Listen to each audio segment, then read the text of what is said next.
Chapter 11:10. Soren had gradually stimulated the demon's potential for war. At present, almost all the demons in the first 20 floors of the bottomless abyss had responded to the summons of the blood war, which was why the replenishment of troops was very fast.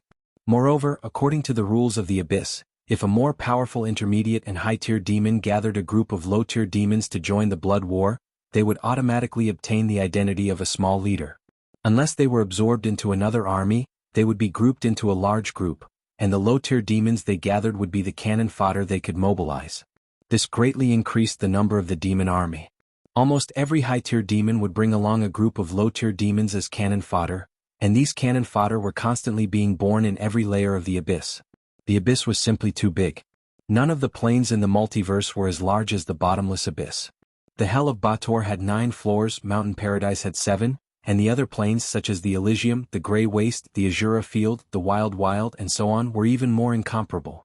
Although the abyss had different levels, the smallest level was still equivalent to a kingdom, which meant that the abyss had the land of at least 600 kingdoms.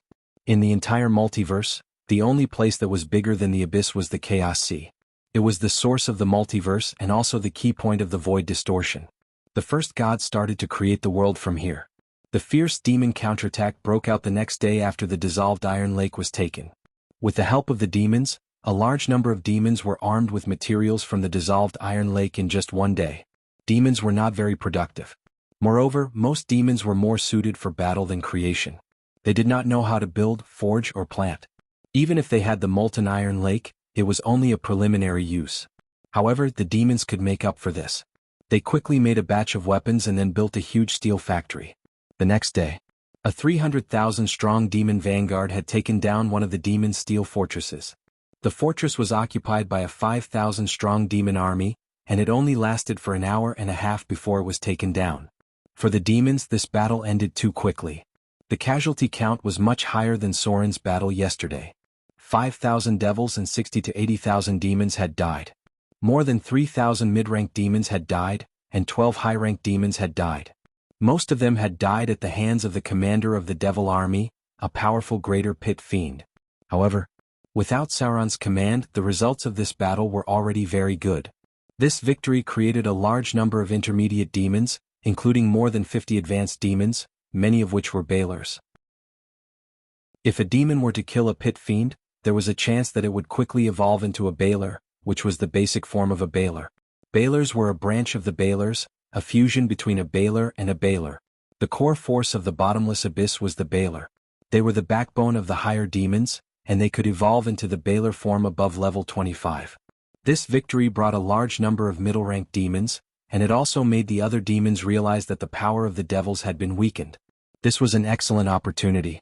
In the past battles, it wasn't as if the devils had never encountered such a large army. The demon army was often in the hundreds of thousands, but the devils' reinforcements were also very fast. Basically, as soon as the hundreds of thousands of demons arrived on the battlefield, the devils would have tens of thousands of reinforcements behind them. The battle was maintained at a ratio of 10 to 1. The devil army had good mobility. They used airdrops and teleportation circles to maintain a balance, ensuring that the front of the battlefield would not be overwhelmed by the number of demons. But now the devils seemed to have lost this ability. Their reinforcements from the first layer of the Bator Inferno had disappeared, and only the devils stationed there could resist. The reason was simple. The troops stationed in the first layer of the Bator Inferno had been transferred to the material plane. Even if they wanted to return, it would not be possible in a short time. In the short span of a day, the 5 steel fortresses occupied by the devils had been uprooted. One of them was the work of the succubus queen, another was the sudden rise of a lesser demon lord, and the last 3 were contributed by Sauron. In this bloody battle, a powerful demon lord had risen. No one knew his name, but he should have been a legendary professional when he was alive. He quickly promoted from the Dretch form to a Hezru, and then became a high-level Baler. Now he had an army of more than 200,000 demons. His deeds were spread quickly by Sauron's intentional promotion, causing countless demons to be restless. In just a few days of fighting, a demon had risen at a speed that other demons would not be able to achieve in thousands of years. He had also obtained the recognition of the demon prince, Sauron, and the steel fortress he had conquered in the 10,000 abyss plains had become his fief. He had suddenly become a famous secondary demon lord. In contrast, Many demons who struggled for thousands of years could not compare to him in a few days. This was the charm of a bloody battle. The new demon lord called himself Galan. He was an unusually tall and strong bailer, up to 6 meters tall. He used a two-handed heavy sword and retained many combat skills from his previous life. He served the powerful Lord Sauron and became a follower of the demon prince. He was a smart guy. After his rapid rise, he realized that his foundation was unstable, so he chose a powerful demon lord as his backer. He was now Sauron's vanguard. At present, the number of the demon army had swelled to about 3 million. Among them, 500,000 vanguard troops led by Galan had approached the border of the 10,000 Abyss Plain. The middle army was 1.5 million demons, and there were hundreds of thousands of demons gathering at the rear. If the Devil's reinforcements did not arrive, at most, by tomorrow afternoon, the Devil's achievements of nearly 1,000 years would be destroyed. The demons would capture all their steel fortresses and push the battle line to the Grey Wilderness, Shuraba, and Bator Inferno. Continuous victories made the demons' heads swell. There was no need to doubt how crazy these chaotic and evil guys were. After being suppressed for thousands of years, many high-grade demons and even demon lords became dizzy with continuous victories. They began to clamor to fight all the way to the Bator Inferno and let the devils have a taste of their power. That's right. Fight all the way to the Bator Inferno. Although this idea was crazy, it was the same as Sauron's. If they did not attack the Bator Inferno, it was impossible to force the devil army to retreat. Chapter 11:11. The Bottomless Abyss, the first layer of the Abyss Plains. As the demon army advanced, the battle line approached the edge of the chaotic void. This layer had the following characteristics: normal gravity. The top layer of the Abyss Plains, and many other layers had normal gravity characteristics, but some other layers of the Abyss may have different gravity characteristics. Normal time. The flow of time in the Abyss is the same as in the material world. However, it was rumored that there was a layer of time that passed in reverse due to relative aging. Although the reverse flow was strange, a visitor may rejuvenate or even turn into nothingness. Infinite space. The layers of the Abyss are always infinite, although its known kingdoms are limited. Divine form. The entity must be at least as powerful as a low-level god to change the Abyss. Weaker creatures will find that the Abyss is no different from the material world. Changeable form characteristic. This is because the plane can be changed by magic and physical effects. Mixed element and energy characteristic. This characteristic is different from layer to layer. From the perspective of the Abyss as a whole, there was no element or energy that could continuously dominate the Abyss, although there would be a dominant element or energy in certain layers, or a mixture of two or more elements. Weak chaotic tendency and weak evil tendency. Lawful characters will suffer a -2 penalty on all charity-based checks in the Abyss, and good characters will suffer the same penalty. Lawful and good characters will suffer a -4 penalty on all charity-based checks. The Abyss itself was endless. However, the size of the known layers was limited. Some layers could not be reached and could only be set foot in through special means. In the Abyss, all the layers were flat spaces, big and small, with slight differences in gravity. The laws of these layers could change and the size would change with time. The Abyss Plains was originally a little smaller than it was now. When the demons occupied this land, they fused with a half-plane from the astral world, and extended a platform connected to the Azura field. Close to the chaotic void, even low-level gods may not be able to resist the power of the space-time turbulence. Near this land, the outer gravity had disappeared. Within the range of the naked eye, there were many boulders floating in the void. The small ones were only a few centimeters, and the big ones could be dozens of kilometers. The space-time turbulence would intermittently erupt nearby, and some substances would be destroyed and some strange crystals would be born. These were the destructive substances. The demon's last stronghold was close to the chaotic void, on a piece of land that was about 100 square kilometers in size at the edge of the 10,000 Abyss Plain. This was the bridgehead used by the demons to attack the 10,000 Abyss Plains. It was also the transfer point to the Bator Inferno. Due to the changes in the power of laws, this place had been transformed by the devils. A fortress that occupied a large area and had walls that were more than 10 meters tall was right in front of them. Originally, there were more than 100,000 devil troops stationed here, but now this number had been reduced by half because most of the main forces were in the material plane. At this moment, the seemingly endless abyssal army had arrived. More than 3 million demons spread out like a sea of heads. The attack had already started the previous night, and countless demon cannon fodder had been sent to the battlefield. They didn't aim to deplete the enemy's numbers, but rather to reduce the devil's physical strength and spells. This was a desperate battle. There was almost no strategy to speak of, and the demons could not come up with a feasible strategy. Since last night, there had been wave after wave of attacks, and each time there were more than 100,000 demons joining the battle. The attack lasted for about an hour, and the second batch of demons would immediately take over. Now it was the 17th wave of attacks. In this terrible battlefield of flesh and blood, hundreds of thousands of demons had died, but the number of devils had also begun to decrease gradually because they had to face too many enemies. The demons' attack was endless. Because at this level, there was a continuous stream of reinforcements arriving, and with the death of the devils, some demons were also rapidly advancing. The devil's defensive line was like a solid rock. But no matter how solid the rock was, there was a limit to the attacks it could withstand.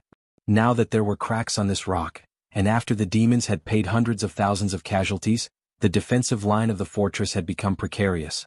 Let's start the general attack. Sauron had been watching this ruthless war of attrition, and he sent hundreds of thousands of demons as cannon fodder without blinking an eye. When the devil's defensive line finally cracked, the real main forces began to move. It was an army of about 1,000 six-armed snake demons. 300 beholder demons were slowly approaching. More than 500 balers had already risen into the air and began to attack the enemy's defensive line from the side. More than 100 balers were ready to attack. More than 20 balers were behind Sauron, and they could teleport to support the battlefield at any time. Glabrizu, soul-judging demons, assassin demons, and so on. Thousands of greater demons were waiting for an opportunity.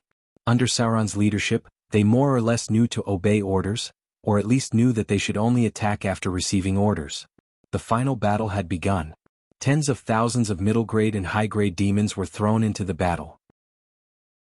Some of them were like mountains of flesh on the ground, while others spread their wings and soared into the sky, leaving a shadow behind. These terrifying demons madly charged at the enemy, tearing holes in the demon's defense line. Let Volcano go.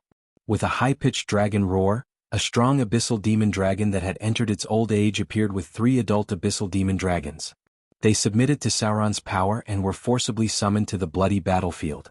A terrifying dragon's breath covered the sky above the steel fortress. As a powerful dragon species, even the devils and demons could not ignore the power of the giant dragon. The abyssal demon dragon left a terrible scar in the devil's defensive line, and instantly became the last card to break the defensive line. Charge. Once the defensive line that the devils were proud of was broken, the battle was basically over. Because in this situation, every devil had to face more than 10 times the number of demons. Even if they were powerful, they could not defeat several enemies of the same level at the same time. Thousands of demons rushed into the fortress. Behind them, hundreds of thousands of demons were madly swarming in. They were like locusts attacking the devil's remaining defensive line. Although there were still hundreds of demons dying every second, no one cared at this time because they were about to win. The demons' madness was unreasonable. They would even kill their own people when they went crazy. But this madness also represented a terrible desire to fight. The demons did not care about casualties at all. As long as they saw the hope of victory, they were all battle maniacs. The battle was about to end. The devil's last fortress in the Rift Plain was about to be sacrificed, and they would be completely driven out of the abyss. But at this moment, Sauron did not have the slightest joy. He just quietly watched all of this. Then, a divine radiance appeared on his body. He disappeared into the demon army, and the other secondary demon lords took over the command. Sauron still had the most important thing to do. That was to merge his original body with the demon incarnation. The demon incarnation could not fight against the Lord of Hell, Asmodeus. If he wanted to counterattack the Baator Inferno, his original body must face the pressure of the Lord of Hell. It was time to merge the two into one. The divinity and godhood of the demon incarnation would merge with the original body. He would no longer be an independent individual, but become one of Sauron's incarnations. The Avatar crisis was about to end.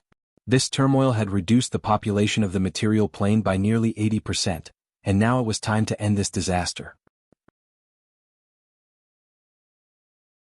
Chapter 11-12. Avernus.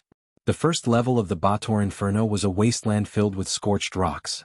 The mountains and sloping hills broke the monotonous landscape, and countless armored devil legions stood guard here forever, always gathering for interplanar assaults. The air was filled with blood-red light, and fireballs would sometimes dance in the air and fall from the sky, creating terrifying explosions. Rivers of blood flowed through Avernus, finally converging into the main river of the Styx. No one knew where the blood came from, though the devils claimed it could be the blood of all the victims of Avernus. The core of this level was the Bronze Citadel, a crude, sturdy and rigid city that covered about 30 square miles. It was known for its 12 concentric rings of walls, and each ring held a war machine. This Devil's City was filled with devils, both lesser devils and spirit shells, as well as tens of thousands of lesser devils that were ready for the blood wars. In the past, Avernus was the front line to deal with large-scale demon attacks. Fortifications were constantly added to the Bronze Citadel. The spirit shells, lesser devils, and lesser devils that did the hard work constantly expanded the city. Near the Bronze Citadel was the Skull Pillar, a giant object made of skulls that symbolized the evil spoils of war. Most of these spoils were twisted, demon skulls that varied in size from extremely small to as large as a house. The terrifying Skull Pillar was more than a mile tall, and contained countless powerful demon skulls. These were all spoils of war. The lord of the first level of the Bator Inferno was Bayer.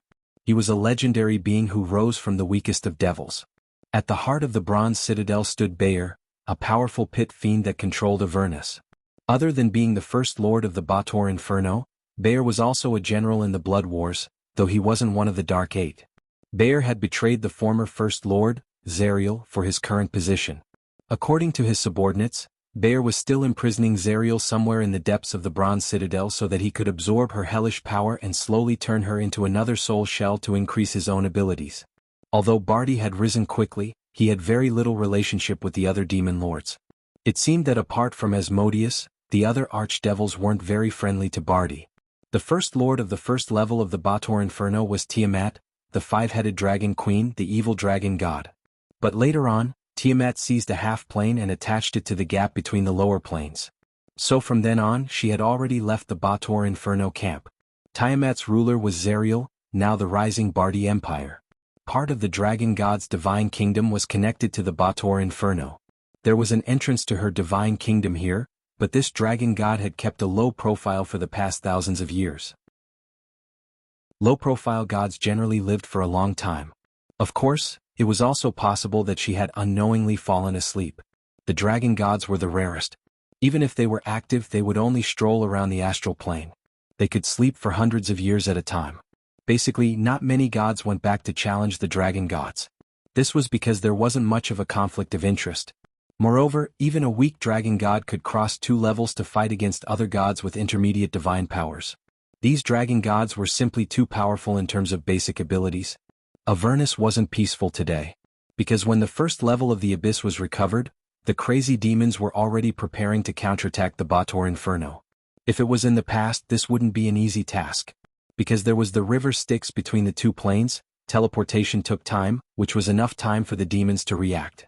But now, everything was different because Soren was the Lord of the Dead. He was the ruler of the underworld and the god who managed the underworld in the multiverse. As long as he agreed, the demons could all pass through the river Styx in half a day. This time, the demons finally experienced the feeling of having someone behind them.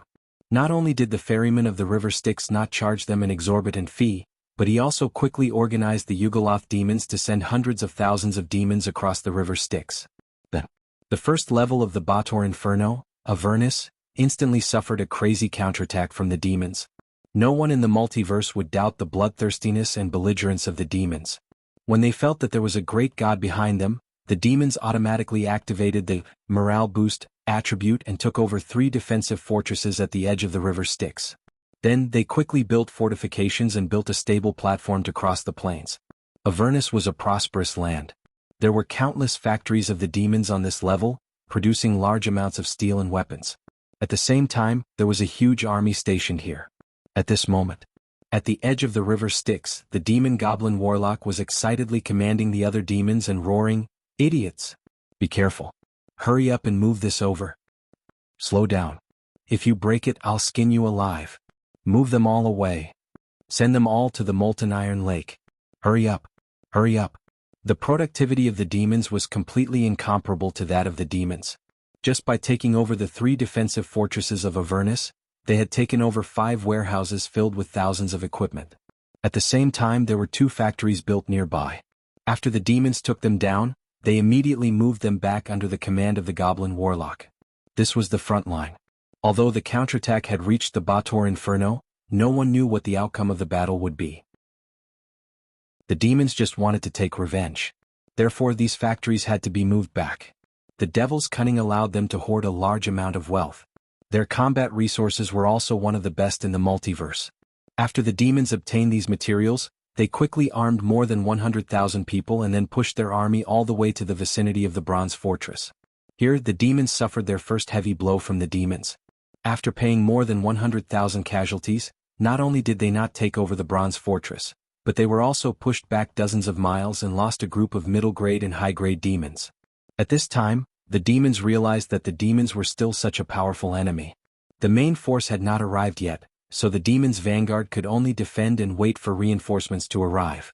At the same time, at the location where the bottomless abyss connected to the underworld, the figure of the Baylor Lord Sauron also appeared. He slowly entered the entrance of the underworld and flew towards the city of death. There the main body Sauron was waiting for his arrival. After being separated for so long, the demon incarnation and the main body had finally merged into one. Chapter 11:13. The Underworld. After Sauron took over the highest authority of the underworld, the oracles from the Shadow Kingdom quickly re-established order. Everything had a cause and effect. Mordor itself was a city full of order and law, so most of the people were inclined to the order camp, and most of Sauron's believers strictly followed the law and rules, and this situation remained even after they died. This indirectly increased the potential of the petitioners in the kingdom of God. Why did so many of Sauron's believers turn into combat-type heroic spirits? The reason was simple. Many of them were soldiers of Mordor when they were alive. After being transformed into the servants of death, these petitioners did not need much training to form an army. Now all the entrances to the underworld were guarded by the servants of death. Not to mention the soul stealers from the lower planes, even the Styx memory stealers from the Bator Inferno had been expelled. And after the army of the servants of death was formed, the Slaughter Angel also subdued a group of Styx memory stealers from the underworld to the Bator Inferno. The Styx memory stealers were the stealers of memories and the caretakers of thoughts. Most of them built their nests on the banks of the Styx. They were also the guardians of the river that flowed in the first layer of the Bator Inferno, Avernus Styx. From the waist up, the Styx memory stealers still looked like a high-level demon. They had strong bodies and thick arms. Their faces, big mouths full of sharp teeth, and two thick horns protruding from both sides of the forehead were equally eye-catching. Their palms had hook-shaped claws, and they had a pair of huge bat-like wings on their backs. From the waist down these demons looked more like some huge slugs. Their lower bodies dragged them along the ground, leaving a trail of sticky, slippery mucus wherever they went. These demons were originally a branch of the demons, and they were assimilated because they lived near the Styx for too long. They could come into contact with the Nether River slightly, and at the same time they had a challenge rating of 18. These monsters would have no problem taking on a Baylor alone. Sauron's servants had subdued the Acheron River Remembrancers. Currently, there were more than 500 Acheron River Remembrancers under his command. These demons were now in the Bator Inferno, waiting for the Lord of Death's command. Baylor leader Sauron arrived at the City of Death. A fog that was impenetrable to the naked eye shrouded the vicinity. In front of him, a figure that looked very thin and small appeared. He exuded a very powerful power, especially after leaving the material plane. The brilliance of divinity isolated the space. The Avatar crisis was weakening. Sauron's divine power was getting stronger day by day. His great divinity allowed him to avoid part of the energy storm of the Avatar crisis, and now he was gradually recovering his true strength. It was a wonderful feeling to use oneself to look at another self. However, Sauron did not have too much time to waste. He came to his avatar. Using the consciousness of a god to control two bodies at the same time was only a temporary solution. In the end, the original body and the avatar still had to be merged together. Change form, divine power. Change reality, divine power. Divine power fusion. With the emergence of the golden light, the figure of the Baylor Lord Sauron gradually became hazy. Countless divine brilliance emerged from his body, and then the huge body turned from real to illusory, turning into thousands of streams of light that rushed into Sauron's body. Divine power and divine power were merging into the body. Demons were creatures that could easily gain divinity. When killing the king of ghouls, Dorison, and the king of gnolls, Yeenagu, The demon avatar had already absorbed enough divinity. The whole process lasted for about 10 minutes. When the last divine power of the demon avatar merged into the body, a secret kingdom also emerged behind Soren. Numerous majestic divine palaces stood erect. Countless petitioners surrounded the temple and prayed. Angels from other realms flew in the sky. Apostles of the Holy Spirit stood on the altar and sang. Thousands of petitioners sang the greatness of their master. This power made the underworld change a little. A faint fog appeared in the underworld, and a trace of shadow power was integrated into the characteristics of the plane. Who? Soren slowly opened his eyes. In an instant, it was as if a black thunderbolt had struck, and the void behind him trembled. Name: Soren, Saint Form, Greater Divine Power, Race, Half-Elf, Lord of the Dead, Attributes, Strength 35, Dexterity 49, Constitution 40, Intelligence 42, Wisdom 30, Charm 35. Alignment: Lawful Evil Profession. LV20 Rogue 0115500000, LV10 Shadow Dancer, Max, LV10 Wizard, 0134250000, LV20 Arcanist 0162500000, Grade 9 HP, 12551255, Epic Strengthen EXP, 8305075, Slaughter EXP, 35545, Profession EXP. Unassigned skill points, none attribute points, none legend level, 450 divinity, 1160. Greater divinity: your divinity is comparable to the most ancient gods. Divinity, 800. Greater divinity: upgrading the greater divinity requires 900 points. Divine power, 7513160000, you must explore the path of the greater divine power on your own. Clergy: death, dead, murder, shadow, theft, half-elf, rogue, tracking domain. Order, protection, slumber, mage, magic, tyranny, strife, lies, conspiracy, deception, illusion, disease, poison, trickery, slaughter, death, fear, evil, domination, piracy, shadow, plant. Spiritual energy. Evil spiritual energy, fear spiritual energy. Status: normal. Basic skills: sneak 695, literacy 685, steal 685, pick lock 575, snare 555, focus 625, negotiate 655, appraise 555, deceive 535, intimidate 695, taunt 495, perform 485, listen 585, dodge 695, parry 585, block 575, heal 575, search 575, detect 695, copy scroll 525, spell identify 615, survival 555, use magic equipment 525, cooking 325, alchemy 655, forge magic weapon 575. Saint Form. Transcendence, spell immunity 1 to 6, epic divine power, instant cast 1 to 8. Divinity immunity, elemental damage, elemental absorption, fire, acid, cold, instant death, disease, disintegrate, electricity, energy drain, mind influence, paralysis, poison, sleep, intimidation, transfiguration, imprisonment, exile. Divinity abilities: space change, size change, death's hand, reality change, form change, divine shield, area divine shield, arcane control, summon creature, demon, summon creature, servant of death, additional domain, destruction, divine shockwave, area divine shockwave, language proficiency, character proficiency, interplane communication, astral teleportation, plane teleportation.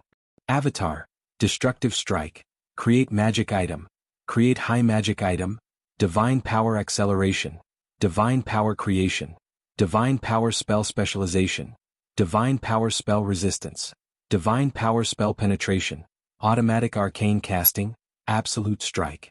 Legendary abilities: legendary spell maximization, epic mana, legendary instant cast, legendary mana construct, legendary tenacity, legendary spell penetration, legendary reflex, sight weakness, perfect dual wielding, omnipotent hands, legendary evasion, legendary battle techniques, epic dexterity, epic intelligence, epic constitution, epic strength, epic perception, epic charm. Special abilities: blessing of the goddess of magic, god slayer, blessing of the misfortune goddess, blessing of the ocean goddess, heart of slaughter, slayer, death walker, ascetic, erudite, blasphemy. Personal abilities: Nimble left hand, eidetic memory, perseverance, encyclopedic knowledge, skilled spellcasting, reflex evasion, intuitive evasion, roll evasion, agile movement, evasive sight, dark vision, combat spellcasting, mobile spellcasting, spell control, empower spell, maximization, magic equipment crafting, spell penetration, high magic resistance, high cold resistance, high fire resistance, high poison resistance, high electric resistance, sturdy, high regeneration, telepathy 1000. Feat. Profession abilities: Arcane Memory, Arcane Counterspell, Arcane Runes, Shadow Dominator, Nimble Mind, Military Weapon, Proficiency, Curved Sword, Legendary. Combat Skills: Summon Shadow, any, Shadow Jump, 1500 meters. Any, Shadow Strike, any, Shadow Jump, any, Vampiric Touch, any, Sword Form, Heavy Slash, Sword Form, Horizontal Slash, Sword Form, Decapitation, Sword Form, Waist Slash, Sword Form, Spinning Strike, Spinning Slash. The void was trembling. As Soren fused with the power of the demon incarnation, his own attributes seemed to have undergone some unknown changes. At the same time, in the third layer of the abyss, the Forgotten Land, the god's kingdom that had been grafted to the abyss began to move upward slowly. This time, the movement was not very big because the target of the god's kingdom was very close, which was the underworld. Soren's kingdom of God was approaching the underworld. At the same time, after Soren merged with the power of the demon incarnation, the secondary demon lords who followed and served the Baelor Flame Lord, Sauron, had a slight change. There was a slight deviation in their alignment, and at the same time, they received some blessings from the Lord of the Dead. Especially those demon lords who had obtained the One Ring, they had automatically obtained some necromancy spells. The whole process lasted for a day. Soren's kingdom of God was getting closer and closer to the underworld, and finally stabilized between the abyss and the underworld. At the same time, a part of the abyss and the underworld was grafted. Bator Inferno. The mighty demon army entered the first layer of hell. Millions of demons launched a fierce counterattack against the devils. The battlefront was once again pushed into the bronze fortress. No one knew when it started, but there was a rumor that the powerful Baelor Lord, Sauron, was actually the incarnation of the Lord of Death. He had long disliked the devils and was preparing to retaliate against them for their actions of looting the underworld. In short, in this bloody battle they had the support of a powerful god, and it was the most powerful Lord of Death in the underworld. The demons were in high spirits. With the support of the Lord of Death, they were less afraid of the Lord of Hell. Those demon lords who wanted to curry favor with Soren also acted upon hearing the news. Soren ruled the River Styx. The River Styx was also the lifeline of the demons. They had to do something to reduce Soren's hostility. Chapter 11:14. The Material Plane. The attack of the devils was fierce, but in just a few days, it seemed that some forces had stopped them. Suddenly, the number of devils began to decrease significantly. The Frost Kingdom had stabilized the defense line, and the Ice Witches from Arendelle began to push toward the rear of the Devil's territory. Several arcane towers rose from the northern tower, and the witches joined forces to approach the misty forest. The city of Mordor was the main force on the south coast. The city of Mordor that came from the sky brought a powerful reinforcements. At the same time, thousands of golem puppets pushed the front line hundreds of kilometers. At this time, at the edge of the Windspear Hills, hundreds of thousands of coalition forces had arrived. The flag of Mordor was fluttering in the cold wind, but the commander was not Soren, but the saint priest Milan. The little girl grew up quickly in the battle. With the guidance of the high priest, she quickly became the leader of the new generation in the church. At this moment, Milan was wearing a silver-white gorgeous armor, holding a small pale golden shield in one hand, and a five-headed flail that did not match her petite figure in the other hand. However, anyone who saw this flail would have a slight change in expression, because this was a notorious artifact in the multiverse. Item type: Flail of Time, 5 hets. Item grade: Grade 5 artifact. Item description: This is a legendary artifact. As one of the most powerful artifacts in the entire material plane, the Son of Massacre once used this weapon to kill the enemy in the final battle of the gods. This weapon has been stained with the blood of God, and there is a residual murderous aura on it. It has a total of 5 heads, namely poison, fire, electricity, acid, and ice. Any head that attacks the enemy will cause additional attribute damage nearby. This artifact was reshaped by the Lord of Death, and it was endowed with new characteristics and more powerful power. Requirements: Strength above 18, Strength requirement +6. Equipment effect: Divine Artifact, God's Blood, Free Movement, Armor Break, Elemental Damage, Cripple, plus 15 Sharpness, plus 20 Toughness, plus 20 Armor Break, plus 15 Bone Break. Weapon Special Effect, Artifact Characteristic. This weapon is a legendary artifact. It cannot be destroyed by conventional means and is also immune to disintegration. Only legendary disintegration has a 1% chance of destroying this artifact, but the destroyer must also suffer the backlash of divine power. Weapon Special Effect, God's Blood. This weapon has been soaked in the blood of countless high-level demons, demigods, false gods, and even real gods. Some powerful existences who once coveted the god of slaughter have also died in its hands. Weapon Special Effect, Elemental Damage. Any enemy hit by this artifact will receive 20 points of cold damage, 20 points of poison damage, 20 points of fire damage, 20 points of acid damage, and 20 points of lightning damage. Weapon Special Effect, Armor Shattering Characteristic. As a divine artifact grade 5-headed flail, the Age Flail has a terrifying armor-shattering ability. It can easily shatter the majority of armors. In the case of hitting the enemy, the Age Flail can directly ignore all armors below the divine artifact grade, including full-body armors. Weapon Special Effect, Free Movement. The wielder is immune to magic effects that restrict movement. Weapon Special Effect, Cripple. The Age Flail has a terrifying lethality. When attacking the enemy, there is a 50% chance of crippling the target directly. The target must forcibly resist the test of toughness when attacked by the Age Flail. Otherwise, their combat power will be reduced because of the cripple. A fierce battle soon broke out. In order to recapture the lost land on the south coast, almost all of the forces were gathered in this battle. With the advance of thousands of golems, the Saint Cardinal Milan also led the bishops to join the battle. Although she looked petite, she was very fierce in battle. No matter what level of demons, even legendary demons, if hit by her, they would either die or be injured. The Age Flail added an additional 100 points of elemental damage every time it hit. This terrifying damage was higher than the Holy Avenger, but it couldn't dispel magic like the Holy Avenger. Under the leadership of the Saint Cardinal Milan, the South Coast Coalition army quickly cut the demons, but at this moment, a strange chant came from behind, and then hundreds of soldiers fell in batches. It's the Hellpemer. The figure of the High Priestess appeared out of nowhere. She frowned and said, "This is the enemy of our Lord. Let's work together to kill him." Since Soren became a god, the Hellpemer had been trying to hide. The two sides were no longer on the same level. If the Hellpemer met Soren, only death would await him. However, as the favorite of Asmodeus, he also had some obligations that couldn't be avoided. When the demons attacked the material plane, the Hellpemer, who was familiar with the material plane, was also sent to the battlefield. A golden light appeared. The Saint Cardinal Milan entered the saint form. With the weakening of the Avatar crisis, Soren's power became stronger and stronger. The most obvious manifestation of the change was the increase in power of his favored, and the best Saint Cardinal had the ability to enter the saint form. Two golden lights flashed across the sky. The High Priestess and the Saint Cardinal rushed to the back of the demons at the same time. They were the favored of Soren, and if necessary, they could pray for a god to descend to the mortal world. Even if it was a lesser god, they could still fight. Bator Inferno, first floor. After more than 3 million demons teleported to the Bator Inferno, the demons finally began to panic. Although many of the archdevils obeyed the orders of the Lord of Hell, betrayal and usurpation had never stopped. Until now, there was still one archdevil who was permanently sealed in ice because of a rebellion. Even Asmodeus's spouse, Queen of Yuma's mother, also fell in the last rebellion. The demons were very ambitious.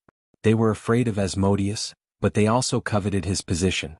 When they knew that the demons had attacked their nest, some of the archdevils on the front line began to waver. Some of the archdevils even began to suspect that Asmodeus wanted to destroy them in one fell swoop.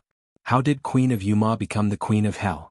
Wasn't it because Asmodeus had plotted to get rid of the old woman, and then smoothly made his daughter the new archdevil? What if the demons broke through the defenses of the Bronze Citadel? What would happen to their home? Furthermore, they heard that the Lord of Death was taking revenge for the Underworld's invasion, and no longer remained neutral in this bloody war. Instead, he chose to support the demons. This made the archdevils even more uneasy. Although they were full of ambition, they still wanted to protect their current position. And so, naturally, some of the archdevils began to quietly withdraw their forces to the Bator Inferno. No matter how good a material plane was, it was meaningless if they couldn't take it down in one fell swoop. If their nest was breached by the demons, then they were done for.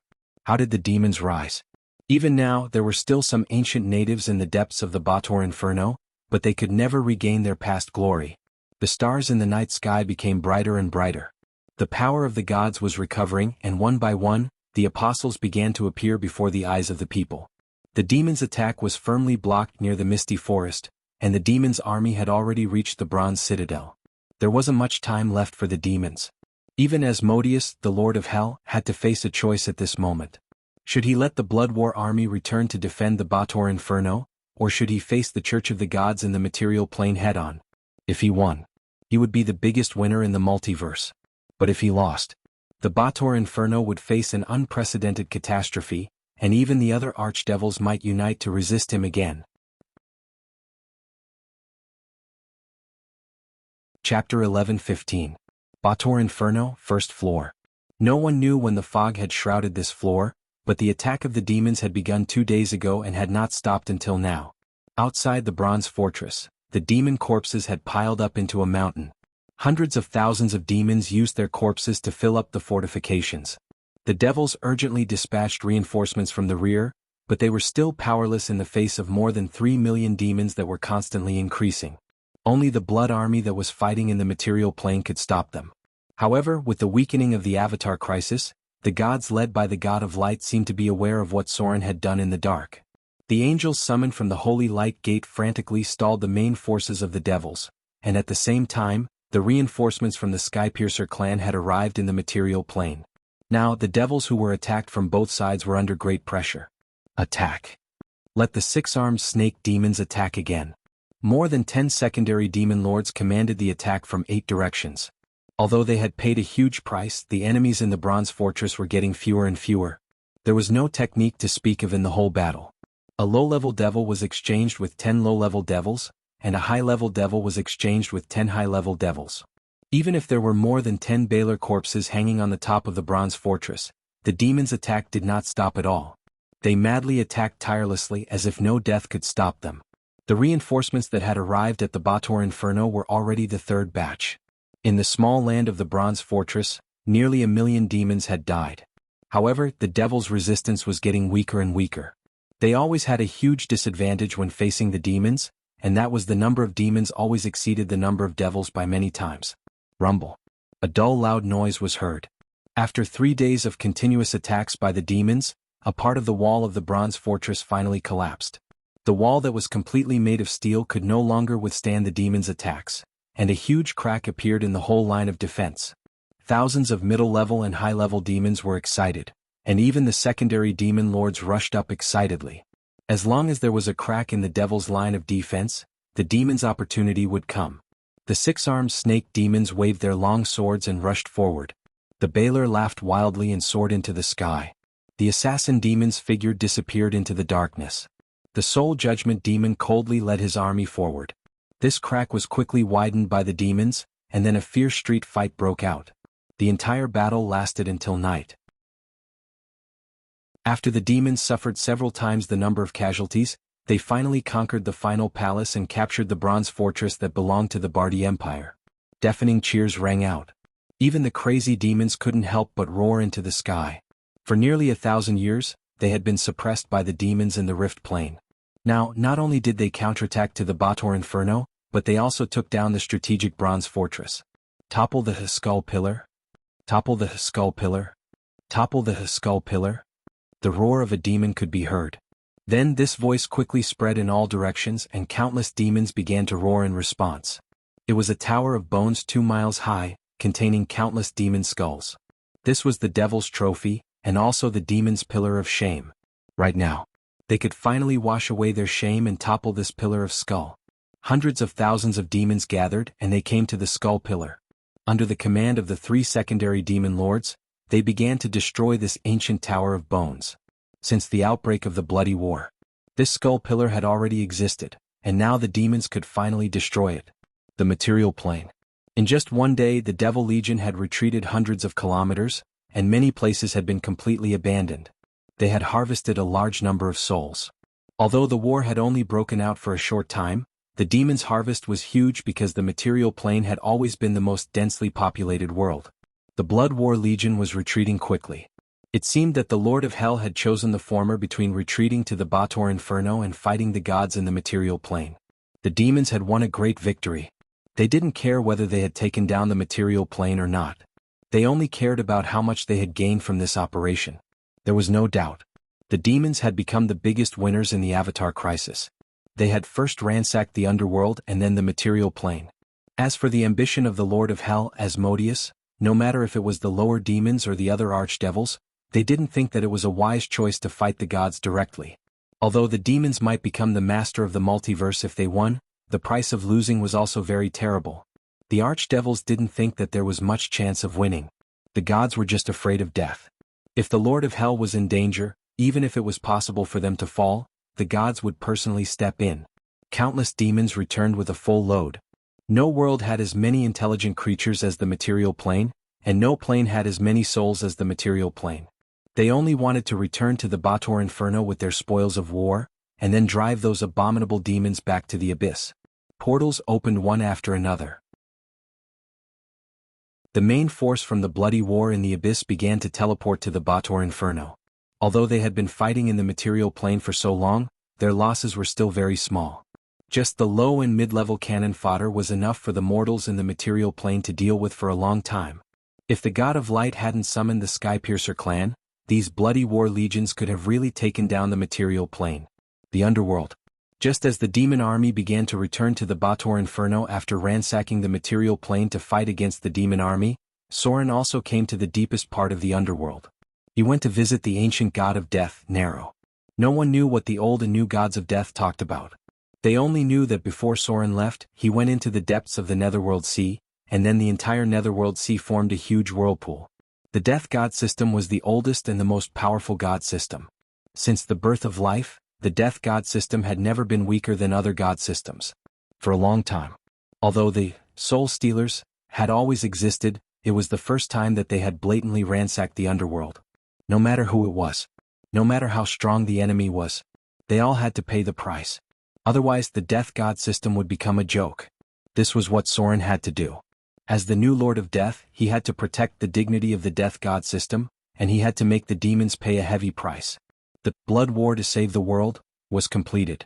Because of the demon army, the demons had to retreat from the material plane. However, Soren's matter was not over yet.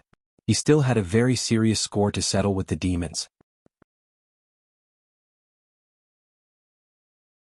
Chapter 11:16. After conquering the Bronze Citadel, everything was smooth sailing. However, the demons did not feel relaxed. Instead, they felt that the battle had become more and more difficult. Some powerful and well-coordinated greater demons began to appear on the first level of the Bator Inferno. They were the vanguard that returned from the material plane and were responsible for stopping the demons' attacks to prevent the situation from deteriorating further. The first level of the Bator Inferno was a huge arsenal. It was the product of countless years of hard work by the demons. Once the thousands of arsenal were destroyed by the demons, it would not be easy to rebuild them. The battle was in a stalemate. It was as if everything had entered a strange calm, but a more terrible storm was brewing. Avernus. A huge portal had been built behind the demons' defense line. Armies of demons began to retreat from the material plane to the Bator Inferno. They left behind a batch of cannon fodder to stop the demons, which was enough to delay the mortals for a while. The demons' strong discipline allowed them to quickly complete the reorganization after returning to the Bator Inferno. Then, armies of demons began to move toward the front lines. They had to stop the demons' attacks first, then find a way to take back the Bronze Citadel, and finally drive the demons back to the abyss. No one knew when. The water of the Styx, which had been flowing peacefully for thousands of years, began to surge. The blood river from Avernus began to rise. Vaguely. Countless souls wailed. They rose and fell with the water of the Styx as if singing a dirge. This day, even the ferryman and the Styx amnesiac fled from the vicinity of the Styx, as if something terrible was about to happen. The army of demons was happily returning to the Bator Inferno. Although they did not conquer the material plane, all the devils had plundered a great deal of wealth from the material plane. They had harvested countless souls from the material plane, and these souls could be used to improve their strength or be transformed into low-level devils for their enslavement. Above the Styx, Soren's figure appeared out of nowhere. His sight passed through time and space and locked onto the demon's barracks in the distance of Avernus. The gigantic portal was still in operation, but the main forces of the devils had quickly and efficiently evacuated from the material plane, leaving behind only some cannon fodder. They were organizing a counterattack against the demon army, and at the same time, some impatient devils were digesting the spoils of war from the material plane. No one can despise death. Anyone who challenges the Grim Reaper must pay the price. Soren's figure gradually faded away. Then a 300-meter-tall black giant appeared in the river Styx. Tens of thousands of souls of the dead flew up from the river Styx. As the 300-meter-tall black giant took a deep breath, tens of thousands of souls of the dead were sucked into its body through its eyes, ears, mouth, and nose. Then, the water of the Nether River began to boil. Countless souls of the dead flew into the air. The dried bones that had settled at the bottom of the river were rolled up by the souls of the dead, forming many terrifying and ferocious souls of the dead. They bobbed up and down in the Nether River, letting out sharp and mournful roars that were filled with hatred and anger. The 1,000-feet-tall black giant raised both of its arms as if it was holding up the Milky Way. Along with the great divine power that shook the laws of the Bator Inferno, the river that had flowed peacefully for millions of years across the multiverse was stirred into a 10,000-foot wave. Boom! A terrifying wave rose from the Nether River. The water of the Nether River seemed endless. It swept up the river of blood and formed a terrifying wave that surged onto the land and swept towards the devils. For a moment, the world changed color. The power of time, space, and the laws collapsed. A gate of death tore open in the void, and tens of thousands of death servants crossed through space to reach the Bator Inferno. The water of the Nether River swept across the world. Everything happened so quickly. Even the incomparably elite devil army did not have time to react. Countless devils screamed in terror. Those that could fly tried their best to fly, while those that could teleport desperately tried to escape. However, the power of the laws of the Bator Inferno seemed to be interfered with by some powerful divine power. Some of their abilities were completely ineffective. This powerful divine power had changed reality and space. There was no room for them to react. The water of the Nether River poured down like the Milky Way. Countless devils did not even have time to escape. In the blink of an eye, they were swept into the Nether River. The terrifying water quickly corroded their flesh, and even the pit fiends quickly melted under the water. In the blink of an eye, the army of demons suffered huge losses. As the demons that were swept into the river Styx died, countless souls of the dead gushed out of their broken bodies. The number of souls was incalculable. The souls of the dead gushed out of the demons' bodies. They tried to break free from the shackles of the river Styx, but no matter how hard they tried, they were still swept forward by the water of the river Styx. The wrath of a true god. The waters spread for 3,000 miles. The huge waves that rolled up from the Nether River stretched for 3,000 miles, washing hundreds of devils into the Nether River. The souls that they plundered from the material plane also flowed along with the water of the Nether River, gradually converging toward the mainstream of the Nether River in the Hell of Bator. Traces of the terrifying disaster were left behind on the broken land.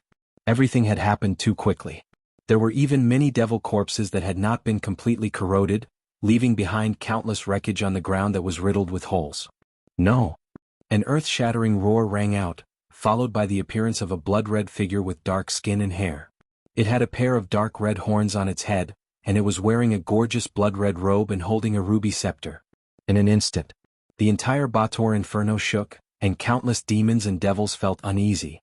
The phantom let out a furious roar, and quickly turned into a great devil that was hundreds of meters tall. It then charged towards the black giant above the Nether River. Rumble. The entire first layer of the Bator Inferno shook. Countless souls surrounded the black giant, finally forming a pitch-black armor. It clashed head-on with the Lord of Hell in front of it. Under the terrifying collision of divine power, the Nether River quickly cracked and collapsed. A fissure that was tens of kilometers long snaked from the Nether River to a distant valley. Space shattered. The moment the two clashed, the surrounding space was clearly distorted. One could faintly see traces of spatial turbulence. The battlefield of the gods was the astral plane. Since the war between the first generation of demons and the ancient gods of order, most of the battles between the true gods broke out in the astral plane. This was because they could easily destroy a layer. Now that the influence of the Avatar crisis was almost gone, if Soren fought with all his might, it would be impossible to destroy the Bator Inferno. However, overturning the first layer of Avernus was definitely possible. The Lord of Hell stared at the black giant in front of him. As one of the oldest existences, no one could guess what he was thinking. He only launched one attack and then stopped. He then glanced at the wounds left on the ground, and then turned into a phantom again. The black giant began to dissipate after the Lord of Hell turned into a phantom. Thousands of souls poured out of his body and then merged into the tributary of the Nether River. At this time, the Nether River was already densely packed with countless souls, but even the greediest demon did not have any thoughts in his mind at this time. He could only watch as countless souls flowed along the Nether River and finally reach the place where these souls should go. The underworld. The city of death. As the black giant dissipated, Soren, who was standing at the top of the palace, also shook a little. Then a trace of golden blood flowed from the corner of his mouth. Master. A servant of death flew over with a pale face. However, Soren quickly waved his hand and said, "It's okay. Now, send someone to take over the main channel of the Nether River in the Bator Inferno." The Lord of Hell actually held back. According to Soren's idea, Asmodeus would definitely fight with him. However, he did not expect the Lord of Hell to be so powerful that he could hold back under such circumstances. A golden light appeared. The next moment, Soren's figure appeared in the astral plane. He still hasn't come out? The figure of the God of Light appeared.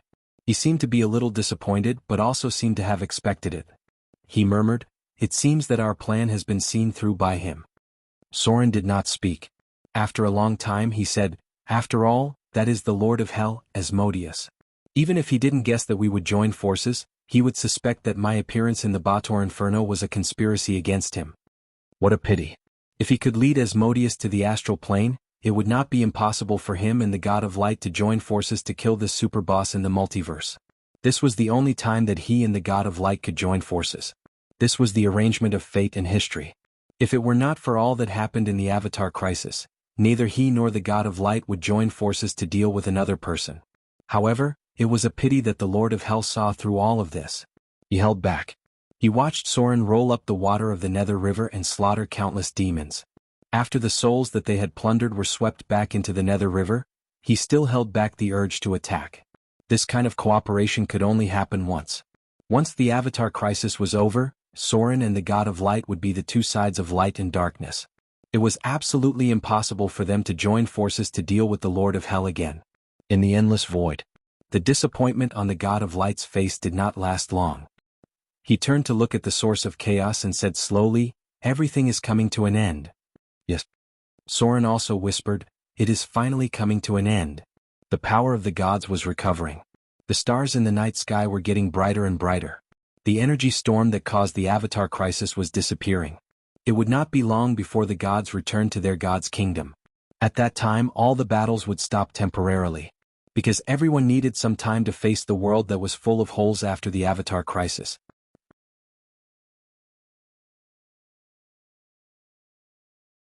Chapter 11:17.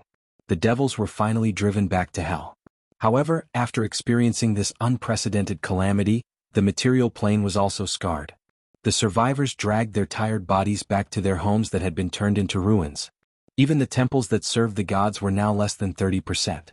For a long time, everyone had to find ways to rebuild their homes, and with the drastic reduction of the population, the gods had to temporarily stop fighting to restore their strength. Many gods' churches had been destroyed, and some gods were even facing the risk of their divinity being downgraded. In the next 100 years, they had to find ways to ensure the number of their believers, or they might fall by a level. The Avatar crisis was not completely over. In the Elven Kingdom, the Queen of Spiders was still secretly fighting with the Elven divine system, and the battle between the Lady of Silvermoon and the Lady of Night had broken out for the third time. But Mordor had returned to peace. After repelling the invading devils, the mortals who served Soren began to rebuild their homes. The Windspear Hills became the most populous and prosperous place on the south coast today. In the end, Soren gave up the idea of helping Gloria get the priesthood of magic because Mystra was too powerful. She was even more powerful than the Dread Lord. Midnight inherited the power of the goddess of magic, but from that time on, Midnight was no longer the Midnight of the past. Every goddess of magic's real name was Mystra.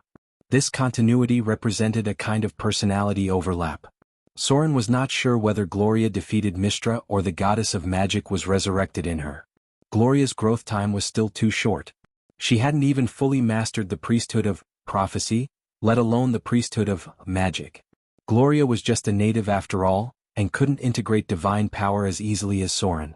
Even for Soren, when he first obtained divinity, he paid a great price in order to completely eliminate the consciousness in it. Gloria needed time to grow. It would take at least 100 years for her to fully master the priesthood of prophecy and mage. The Avatar crisis was about to end. Soren didn't want to see the goddess of magic come back to life in Gloria's body because of his interference. This was a rare period of tranquility. The powers of the gods were rapidly recovering. Some gods were still fighting to the death, while others had already begun to clean up the mess. As the god of death, Soren's every move was closely watched by the gods. There was no other way. He had risen too quickly, and too many gods had died at his hands. The gods were full of suspicion toward him, and any action he took after becoming the Lord of Death might cause them to have other ideas. Most of the old gods were on guard against Soren. If he were to get involved in the battle between the Lady of Night, the Lady of Silver Moon, and the Goddess of Magic, it would definitely cause a stronger reaction from them. Should he do that? In the end, Soren gave up. Because this matter could be planned in the next 1,000 or 10,000 years, and if he chose to do it at this time, it might be another terrifying battle. Soren's foundation was not enough to support a full-scale war. Whether it was him, Vivian, Lillian, Princess Royal, or Gloria, almost all of them were new gods, and they had too much to learn and digest. Even if Soren now had great divine power, there was still a big gap between him and the God of Light in terms of real combat power. Otherwise, he wouldn't have been injured after only one fight with the Lord of Hell. Time passed little by little. Soren stayed in Arendelle for a long time, and Gloria didn't say anything about it because she knew that Soren could only come back in the future, even if he wanted to. In the end, the Fallen Witch chose her own path. She didn't try to become a god with the power from the goddess of pestilence, but chose to become a great arcanist and a destiny wizard. In the end, between becoming a great arcanist and a god, she chose the former. Soren let her leave her mark on the floating city, but still gave her a trace of divinity. If one day she was tired of her mortal life, she could also try to regain her priesthood. The stars in the sky decreased a lot. But the night sky was very bright, and the gods were waiting for the moment to return. Misty Forest. This was the last stop of Soren's journey. He had just crossed the desert of death and arrived here from the Eastern Kingdom. His purpose was to see the land left behind by the father of the oak tree, as well as the beautiful and passionate dryads. Sometimes Soren would think about it. Was the oak tree father already dead, or did it exist in some other unknown way? He thought it was more likely to be the latter. Because if the father of the oak tree had fallen, the misty forest shouldn't have such great divine power. But if the father of the oak tree hadn't fallen, it was very likely that he was now approaching the existence of a greater divine power. Soren didn't understand. It was as if there were many things in the endless multiverse that the gods were also exploring. Perhaps after returning to the Pantheon, Soren would be able to find some answers. A group of beautiful dryads welcomed his arrival, and the leader of the dryads, Karina, presented him with a gift. It was a golden seed. In order to fight against the demons, we used the power left behind by our father. Karina's expression had a trace of piety and excitement. She handed the golden seed in front of Soren and whispered, "After defeating the demons, this seed appeared. The great father of the oak tree might be telling us something. But we can't understand his will." Soren reached out and took the golden seed. It contained some divine power, but it didn't have the will of the father of the oak tree. This seed might be able to give birth to a god. But it definitely wouldn't be the father of the oak tree. The material plane already has the goddess of the forest. Even if you take root and sprout, you can't replace her. Soren felt the breath of life in the seed, shook his head and sighed, "Fine. I have some fate with the father of the oak tree. Let fate decide where you should go." Soren stretched out his hand and drew in the void. His power was so great that he opened a crack in the space-time turbulence. Then Soren wrapped a trace of divine power around the golden seed in front of him and sent it into the space-time turbulence. There was no room for it to grow in this world. As a divine seed left behind by the father of the oak tree, its potential was at least above the mid-level divine power. It needed a world to give it room to grow. Sauron had left a divine imprint on the seed. Only when it reached a new world full of vitality would the imprint disappear, and the seed of divinity would germinate. Fate would decide where it should go. The Avatar crisis was finally over.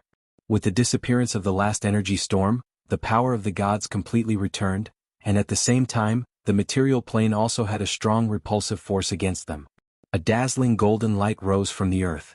And there was no doubt that Mordor City was undoubtedly the most dazzling in the material plane at this moment. The Lord of Death, Sauron. The twins of Fear, Vivian and Lillian. The god of prophecies and mages, Gloria. The cat girl, guide of the underworld, Lulu. A golden light column rose over Mordor City, and Sauron's figure appeared in it. As an existence close to the great divine power, the material plane rejected him very obviously, and his divine brilliance was the most dazzling in the whole world. There were only 3 places in the material plane that had such brilliance. Lady of the Night. The god of light. When they were expelled from the material plane at the same time, Sauron saw them and they saw Sauron. The gods were silent. Because too many things happened in this catastrophe, they gained and lost a lot. Brother. Brother? 2 beautiful figures, one black and one white, appeared. They rose with the golden light and held Sauron's palm tightly. Vivian and Lillian looked at Sauron happily and said, "No one can separate us anymore." The life of the gods was immortal. They had endless time to squander. Sauron smiled and picked up the 2 little girls. Then he glanced at Gloria, who was looking at him tenderly. Finally he could have a good rest. Maybe while accompanying the most important people in his life, he could think about what to do to make the world more interesting. He was so powerful that the gods felt uneasy and panicked. It was time to give them some time to relax and eliminate some hostility. Yes. Sauron hugged Vivian in his arms and whispered, "We don't have to worry about anything separating us anymore." End of text. P.S. This is the end of the text. The last bit is what happened after the Avatar crisis. It belongs to the epilogue of this book.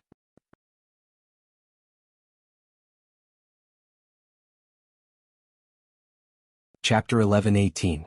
The Frost Kingdom, Arendelle. Ward came down from the deck expressionlessly, ignored the swearing of the bosun, took some money and walked towards the tavern. Wine could numb him. It made him forget the pain of losing Caitlin, forget the fallen comrades, forget the gloomy undead, forget the ferocious devils. Since the end of the Avatar crisis, Ward, who was alone, began to self-exile. He lost his home under the attack of the demons, lost his family in the attack of the gnolls, lost his lover in the scourge of the undead, and lost his friends in the battle to repel the devils. A disaster had taken away everything from Walter, allowing him to quickly grow from a hunter to a terrifying warrior. His body was covered with scars from lizard men, ogres, gnolls, demons, undead, devils, and even other humans. Fate seemed to have abandoned him, but it also favored him. Ward lost too much, but in the end he survived the disaster. He survived 100 battles. After completely repelling the devil's army, the nobles invited him to work in the south, but Ward just took his sword and embarked on a journey of wandering. He was tired. Not only his body but his heart was also abnormally tired. He wandered around the continent for more than a year, went to the Eagle Mountain in the east, went to Snake Island in the South Sea, and finally mixed into an unknown caravan and became an inconspicuous sailor. Ward. The bosun of the caravan was very dissatisfied with the seemingly unruly Ward, but before he could speak, the captain patted him on the shoulder and shook his head gently. Only the captain of the caravan knew who Ward was, because he had seen Ward fighting on the front line in the north. The pain caused by the Avatar crisis was being healed by time, and the prosperous Arendelle was gradually recovering from the aftermath of the disaster. Some warriors who retired from the battlefield began to rebuild their families. The pain in their eyes was hidden in the deepest part of their hearts. Only in the dead of night would they sadly recall their fallen comrades in battle. Humans, dwarves, elves, halflings, orcs, lizardmen. Whether good or evil, they all stood on the same side in the final confrontation. They must drive the devils out of the world. Everyone had paid a painful price. More than a year after the end of the Avatar crisis, Arendelle welcomed a large number of newborns. Many women with children could be seen in the residential area outside the port. Men who had put down their weapons began to rebuild their homes and adapt to the unfamiliar work. War would only bring destruction, but creation required hands and wisdom. Ward was like a ghost strolling in the crowd. His beard was unshaven, and he wore a shabby sailor's suit. He looked inconspicuous, but people kept a distance from him. He entered the tavern and threw the reward for a flight on the bar. Then he picked up a wine barrel and walked to the corner. A prostitute glanced at his strong body, but after seeing Ward's eyes, she retreated. She had met many people. There was no doubt that Ward was the most dangerous of them all. There were guards, residents, sailors, and all kinds of people in the tavern. The Avatar crisis had ended more than a year ago, but there were still people in the tavern bragging about their past experiences. A small southern guard was bragging about how he had killed a tall ogre and how he had followed the army of Mordor to defeat a group of devils. The people next to him listened attentively. Only less than 30% of people came back alive in the final confrontation with the devils. In Arendel's safe rear, under the protection of the great Princess Royal, many ordinary people had never seen the devils at all. Ward drank quietly by himself. He listened to others bragging and talking expressionlessly until all the money was spent. Then he stood up slightly tipsy, walked out of the tavern and walked towards the alley. In Mordor City, it was not allowed to urinate or defecate in the alley, but the guards of Arendelle did not care. He did not like Mordor City very much. Although it was prosperous, the rules were too strict. "No. I beg you." Ward, who was peeing in the corner, heard a woman begging for mercy. He glanced up and saw two fierce men dragging a woman into the back alley. Rats. There was such a group of people in every city. They did not dare to set foot on the battlefield, but they liked to bully ordinary people. Ward staggered over, and the two rats who were active underground suddenly became alert.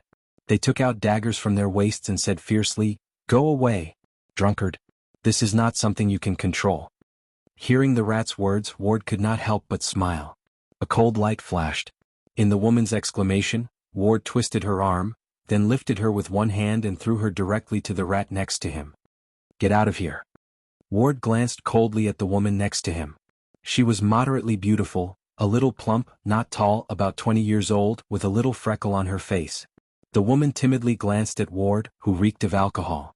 She gently thanked him and ran outside. The back alley soon quieted down. Ward picked up the fainted rats with one hand and walked deeper into the darkness. He had been to many places and knew how to deal with these rats. This bit of entertainment might be a rare, relaxing pastime for him.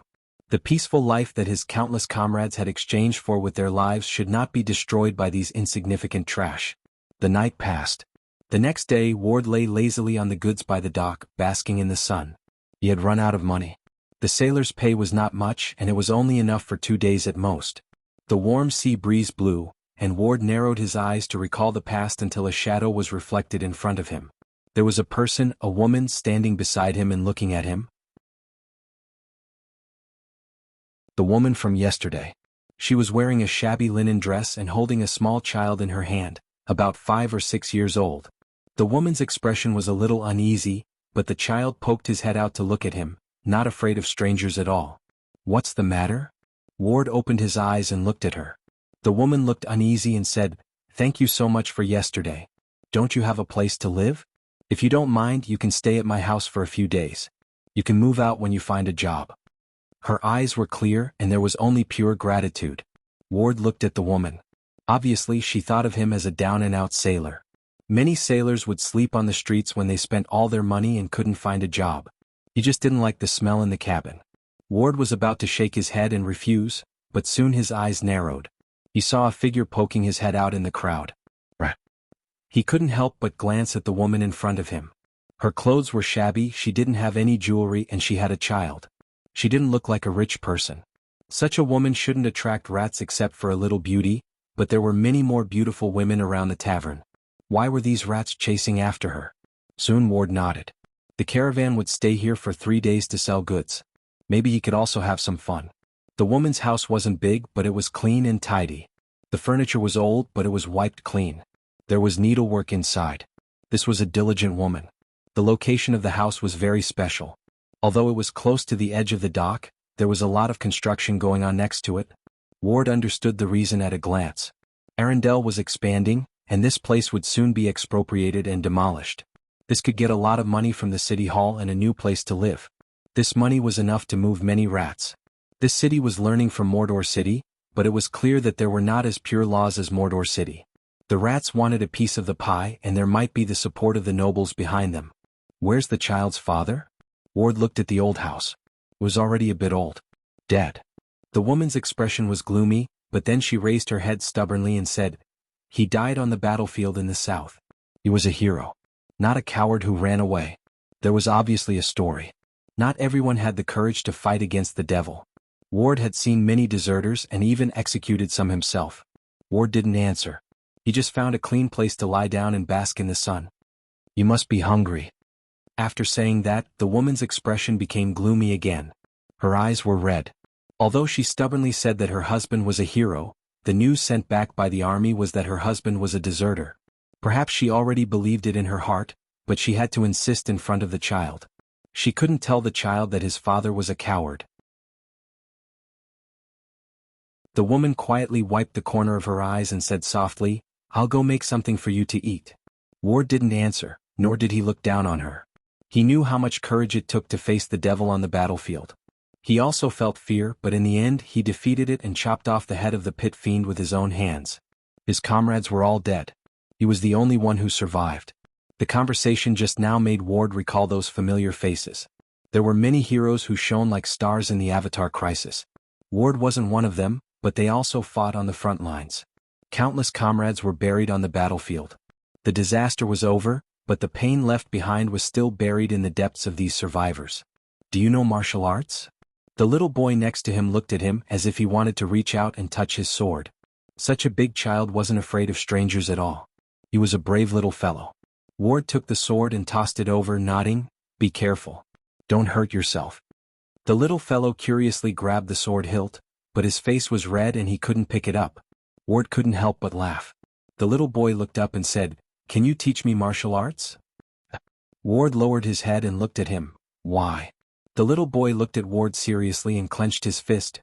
"This way I can protect my mother. There are many bad people who bully us and want to steal our house." Ward's calm face finally showed a hint of emotion.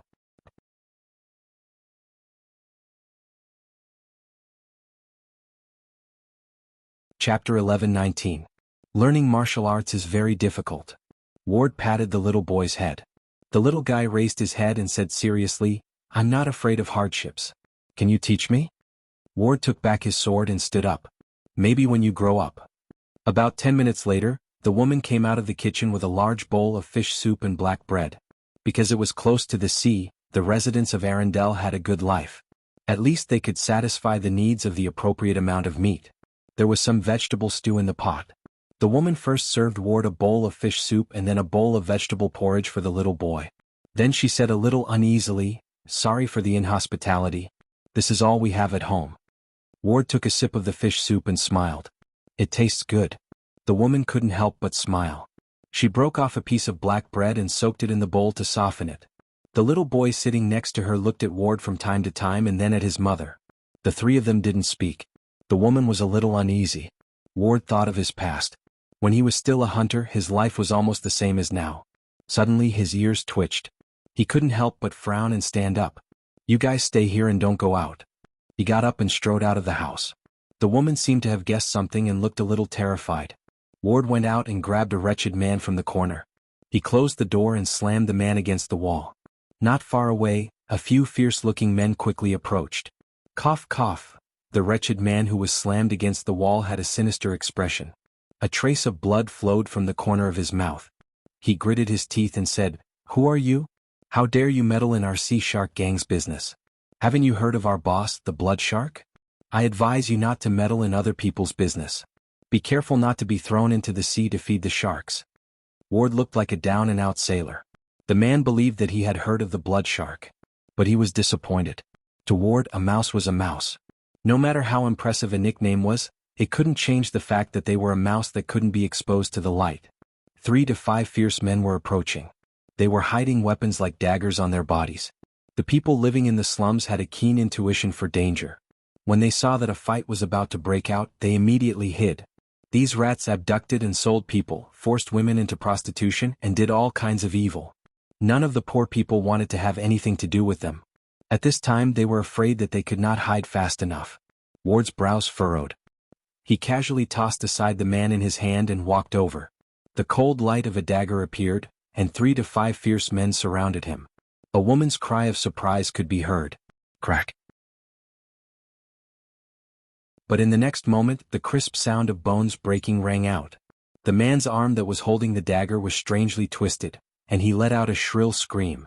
Walter threw out a whip kick, and Mouse, who wanted to sneak up on him, was kicked 5 meters away. When he fell to the ground, he fainted. These lowly rats could only bully the commoners. "Just you wait." The wretched man whose face was covered in blood crawled up and said ruthlessly, You actually dare to meddle in the affairs of the Sea Sharks gang. You can wait to be fed to the sharks in the sea. And that bitch, she will be sold to a brothel and suffer a fate worse than death. The rats who could still move fled outside, not caring about the other guys who could not move. Ward spat on the ground. His hand holding the hilt trembled slightly, as if he was trying to restrain something. This was Arendelle, the Pearl of the Frost Kingdom, the territory of Queen Anna. He could not kill indiscriminately. The dock area. On a merchant ship, the burly bosun frowned and looked at the dock. He said in a deep voice, "Where is Ward? Why is he gone?" The short and fat sailor next to him showed a wretched smile and said, "Someone just saw him leave with a woman with a big but holding a child. I was wondering why this guy didn't look for women every time he docked. It turns out that he likes this kind of thing." The life of a sailor was very boring. Liquor and prostitutes were their favorite pastimes. The bosun's mouth showed a wretched smile, but then he pulled a long face and said, "Remember to inform him to come back when you set off. Don't forget the time by playing on a woman's belly." As soon as his voice fell, a skinny sailor ran over in a fluster shouting, "Not good, boss. I just saw Ward fighting with the Sea Shark gang in the slums. Now they are calling for help. Something big is going to happen." The faces of the sailors suddenly turned ugly. One of the bearded sailors spat and said in a deep voice, "This guy really knows how to cause trouble. What should we do now?" "The Sea Shark gang is the local tyrant here. They have killed a lot of people. We can't fight with them." The bosun's face was also ugly. He scolded, "This bastard. Immediately send someone to inform the captain and get rid of the goods as soon as possible. No matter what, he is one of us. Now we will bring him back and leave as soon as possible after we get rid of the goods. The Sea Shark gang won't let this go." Although they hated Ward's unruly behavior, they couldn't leave him behind at this time. The others looked a little hesitant, but soon they acted. Some people cursed, "This bastard.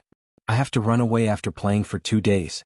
When we get to Blackwater Port, we must make him treat me to drinks and prostitutes." "Yes. Let him treat us to prostitutes.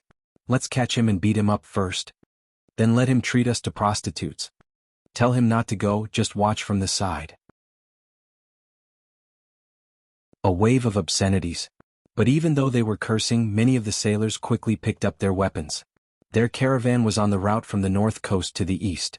This route was full of danger, and many of the sailors were friends who had gone through life and death situations. On the other side, as if a storm was coming, some fierce-looking men walked out of the dark alleys. They hid their weapons and gathered in the slums. A small group of patrol guards noticed something unusual and wanted to go over to take a look. But soon 2 young men carrying bags of money went to their captain. The captain took the bags of money and weighed them in his hand. He immediately smiled and said, "Don't make a big deal out of it. Just take care of that sailor. If things get out of hand, we won't have a good time." A few sailors went to the city to find the captain, while the others picked up their weapons and walked toward the slums. "Try not to fight with the Sea Shark gang. We will take Ward back to the ship." The bosun pondered and gritted his teeth. "They won't dare to mess around on the ship. Don't worry about the woman.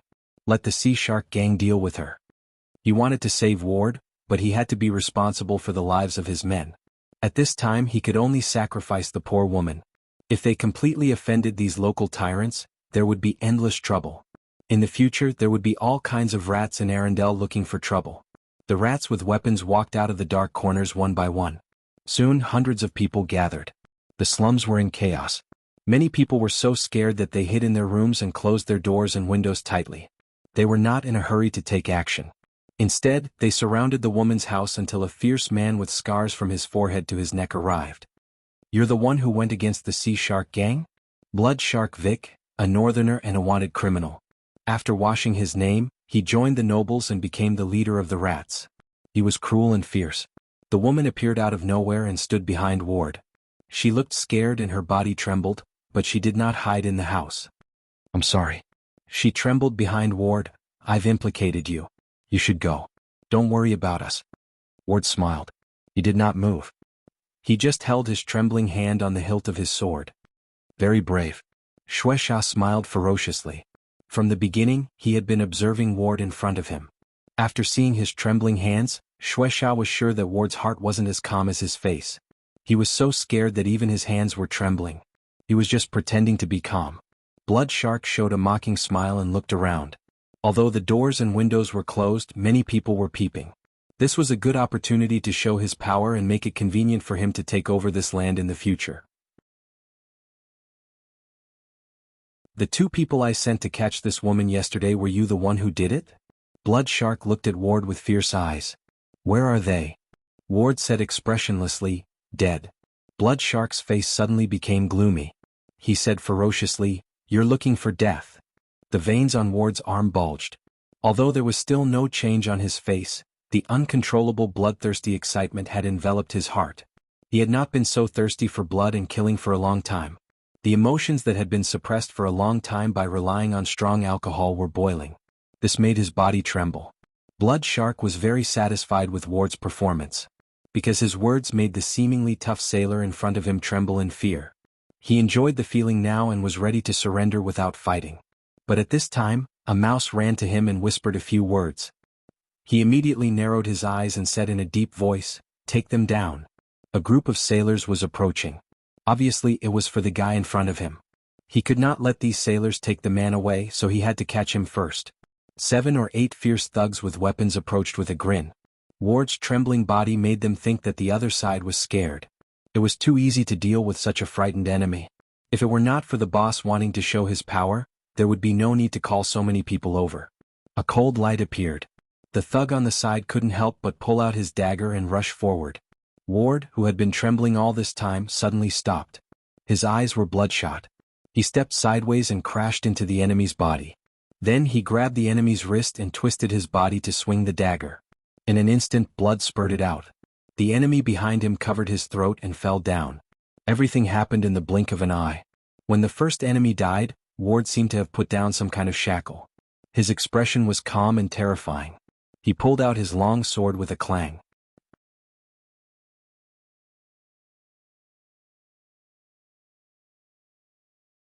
Chapter 11:20. The swift and fierce sword light seemed to cut everything into pieces. Ward's figure leaped out like a lone wolf, rushing towards hundreds of enemies alone. The sailor's exclamation came from afar, but then it stopped abruptly as if someone had grabbed their throat. 2 burly men rushed towards Ward, but just at the moment when the two sides clashed, 2 bloody lights suddenly appeared, followed by a dull sound of falling to the ground. The fierce and burly thugs covered the wound on their necks and spurted out blood. The speed of Ward's sword was so fast that they couldn't see his movements clearly. Chi. Not far away, the bosun couldn't help but suck in a breath of cold air and murmured, Ward, that son of a bitch, is actually so powerful? Shueisha was also a little panicked at this moment, because he also couldn't see the moment Ward made his move. As a veteran of the gray area, he obviously understood that he had encountered a tough opponent. This wasn't a strength that an ordinary sailor could have. Stop him. Shueisha quickly retreated, then turned his head and grinned at his men behind him and said, Get the crossbow. We've encountered a tough opponent. An expert. At this moment, even an idiot knew that Ward was actually a very powerful warrior. He cut down 5 or 6 thugs like cutting melons and vegetables. Shueisha knew that he couldn't do this kind of strength. However, there were ways to deal with experts, and people in the gray area had their own ways. Soon, some of the thugs in the rear retreated, and then they took out canvas packages and set up Arendel's crossbow that was listed as a prohibited item. In the face of more than 10 crossbowmen, not to mention an ordinary expert, even a first-class warrior could capsize in the gutter. Be careful. The bosun let out a cry of alarm and finally gritted his teeth and said, Do it. No matter what, Ward is one of our men. It's not up to these rats to tell us what to do. Sailing was a dangerous thing. These sailors, who had been drifting on the most dangerous sea routes for years, were also unruly. Their tolerance was only for the sake of a better life. However, if others dared to flip the table, they would dare to pull out a knife and kill them.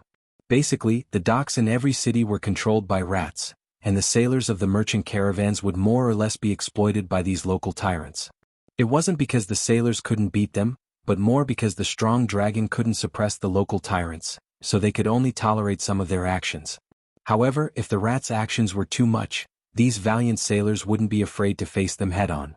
The unsheathed Ward was like a ferocious lone wolf. With a single leap, he charged into the encirclement of dozens of rats. Accompanied by the swift and fierce sword light, the enemies fell one by one while clutching their wounds. Ruthless, deadly, crazy, bloodthirsty, terrifying, it was unknown when Walter's eyes had turned red, as if he was a demon that was about to devour people. Just one look from him was enough to make many mice tremble in fear. Swoosh! The sound of something breaking through the air rang out. Walter grabbed a rat and used it as a shield, but with blood splattering everywhere, a crossbow shot him in the shoulder. A woman's scream came. But Walter didn't look back. He just threw away the corpse in front of him and pulled out the crossbow with a ferocious smile. He casually tore off his tattered shirt, revealing hideous scars. On his chest, there was a terrifying scar that was 30 centimeters long. No one knew what kind of monster had left it behind. Numerous wounds were all over Walter's body. Many of the injuries were absolutely fatal in the eyes of others, but he was now alive. Ha! Walter took a deep breath, and then his muscles swelled at a speed visible to the naked eye. Crackling sounds of explosions could be heard. Walter's figure grew rapidly, and in the blink of an eye, he was a little giant more than 2 meters tall. Chi! There was a sound of cold air, followed by Shueisha's exasperated voice. Shoot! Shoot him! Damn it! He's actually a berserker. Berserk! Walter smiled ferociously. Killing allowed him to let go of the shackles in his heart and release the bloodlust in his body. In the face of the oncoming crossbow, he just protected his head and rushed directly toward Shueisha. Puchi puchi. A crossbow shot at Walter's body, but all the arrows were stuck in his muscles. At the moment, Walter had more than a dozen crossbows in his body. He was dripping with blood, but his momentum became more and more terrifying. His speed did not decrease at all. On the contrary, his offensive became more and more fierce. Brr. Walter rushed over and grabbed a rat and tore it in half. He waved his long sword and instantly cut an enemy in half. The quality of the long sword was not good. He threw it away casually and picked up a heavy one-handed axe. The fear of death enveloped Shueisha. The rat leader, who had been in the gray area since young, was now extremely pale. He frantically ran back and desperately ordered his men to shoot arrows. However, Walter pounced on him like a madman and lifted his 300-pound body with one hand as if he was lifting a chicken. Walter's blood-red pupils stared at Shueisha, making him feel cold and weak. Just when he thought he was going to die today, a dense sound of footsteps sounded, and then a group of Arendel's guards surrounded him. Then a burly officer appeared and shouted, "Everyone stop! Otherwise you will be killed on the spot for rebellion." The movement here finally alarmed Arendel's army. Not only were there dead people but even crossbows were used. This situation was already beyond the control of ordinary guards. There's hope. Shueisha saw the garrison officer in the crowd that he would show filial piety every month. Although he was not the leading officer, this situation was his only chance to survive. He suddenly struggled violently and shouted, "Lord Cornet! It's me. Help me." Cornet heard Shueisha's voice. Although he hated this arrogant guy, the other party would give him a large sum of money every month. At this time he had to think of a way to save him. Let him go. The garrison officer of the port area shouted in a low voice, put his hand on the hilt of his sword, and said in a deep voice, "Seaman, I order you to let him go immediately and let him be captured. Otherwise all of you will go to prison." As soon as the voice fell, the officer next to him shouted angrily, "Shut up, idiot." This sentence was directed at Cornet. Although the other party was an officer of the army, he was also the garrison officer of the port area. This time, because there were too many people, he asked the army to help. But in terms of status, his official rank was higher than the other party, so Cornet immediately said to the other party in dissatisfaction, "Kurzworth, I'm in charge of this area. Please pay attention to your words and actions, or I'll report to your superior." The burly officer named Kurzworth looked at him coldly. He then spat disdainfully, and walked towards the berserk ward with an agitated expression. When he was about 10 meters away from Ward, he suddenly saluted and then said solemnly, 27th Northland Legion Highland Death Squad, 35th Squad, Sergeant Captain Kurzworth greets Commander Ward. Having said that, the burly officer took out a dark red metal insignia and wore it on his body with great solemnity. "You know me?" Ward's blood-red eyes turned, and he seemed to have regained much of his rationality. He casually threw the limp Shueisha on the ground. The surroundings were deathly silent. Only the soldiers from the army cried out in surprise as if they knew something. Kurzworth's expression was excited and he said in a deep voice, "In the Battle of the Desolate Desert, the Highland Death Squad of the 27th Northland Legion participated in the counterattack against the 5th Blood War Legion. When Sir Ward killed the pit fiends I was nearby. However, I don't think he noticed me." "Counterattack against the Devil Legion? Blood War Legion? Pit fiends?" Every word of the burly legion caused the surrounding sailors to gasp. After listening to his words, the sailors not far away were stunned. Clang, clang, clang, clang, clang. Even the scimitar in the hands of the bosun fell to the ground. Cornet's entire body went cold at this moment. He suddenly realized that this matter was troublesome. The boorish-looking sailor in front of him was actually a commander who had participated in the counterattack against the devils. If this matter was not handled properly, many nobles in Arendelle would be in trouble. After the bloody counterattack against the devils, many veterans and adventurers had chosen to give up their positions in the army and return to their ordinary lives. However, he never expected that this sailor in front of him was one of them.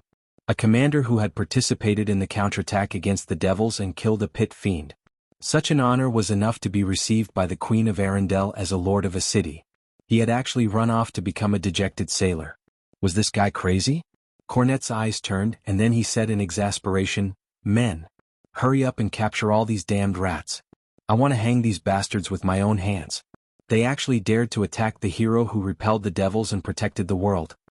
P.S. The new book, Super Floating City, has been released. You're tuning in to the Han Lee's Wuxia Adventures YouTube channel. We're so grateful for your support, and don't forget to subscribe to join us on this incredible journey through captivating stories.